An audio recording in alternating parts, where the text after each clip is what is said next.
We're going to be focusing on something different. We're going to be looking at what we call format matters. And just to be clear about that, you've got a sentence there on the board. It says, format matters supports students to correct grammatical errors and word uses, requiring them to always answer in full, complete sentences. And this is where we, as your teachers, will be supporting you with your verbal answers in class and also your written answers to make sure that you are giving the best quality responses. Okay? And I'm going to talk a bit about how we're going to do that and why we're going to do that. And we're going to watch a video that's going to help you to kind of understand what that might look like in your classrooms. So, for example, I saw a great example of this in an RS lesson yesterday. We refer back to the questions that we've been asked when we're giving the answer. Okay? So, a really simple example, this sounds silly, but you said, what's 10 times 10? Okay, the answer is 10 times 10 is 100, for example. Okay? But if it's obviously a different subject, if it's in humanities or whatever, then you're referring back to that longer question stem to help you to phrase your response, to make sure that you're using the key words related to the topic.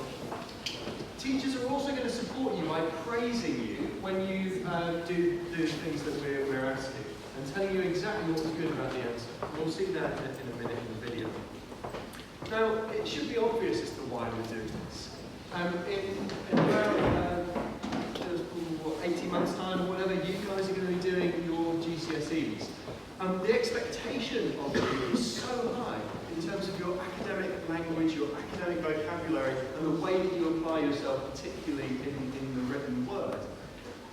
But if we don't expect that from you today, okay, and help you to make sure your answers are the best today, then actually we're making life harder for ourselves in 18 months' time. And also, there's something about rehearsing those things here in school to get you ready, honestly, just for the real world. Where actually it's a really good thing to be able to do to build your confidence and to use more of that academic vocabulary when you're out there. So, just 5 things to remember. We're talking about complete sentences, we're talking about accuracy. It's a really interesting one, and that's what we'll see in the video. Academic vocabulary, in terms of it's obvious, isn't it? But being precise, not waffling around something, but getting straight to the point of what you mean, and being succinct. So not using lots and lots of words when you could have just used a few words to say what you mean to say. This is Miss Lay's Year 11 classroom, where she looks at a couple of those things and supports a student to improve his answer.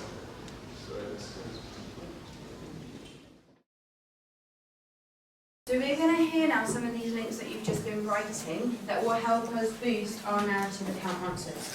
When you share your ideas with me, just to reiterate, they need to be full sentences, and I want you to use some of these linking words on the board that we have been practicing with. Corey, can you tell us please how you linked the discovery of gold in Montana with Fetterman's Trap? Well, in the Golden Montana, the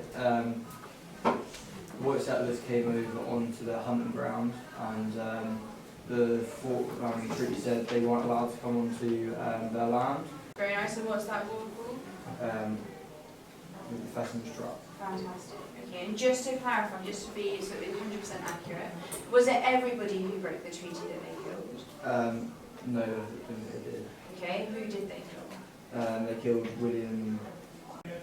They killed Captain William and all his men. Okay, brilliant. So they killed a small group of the US Army, 80 soldiers, and there were 3,000 Canadians that did that. Okay, but fantastic. Again, we've got that link, linking back to our first event, the Fort Laramie Treaty, and to the discovery of gold in Montana, and also to Fetterman's Trap. Okay, so once again, by putting those links into our answers, we can be in the top band of our marks team, which is fantastic.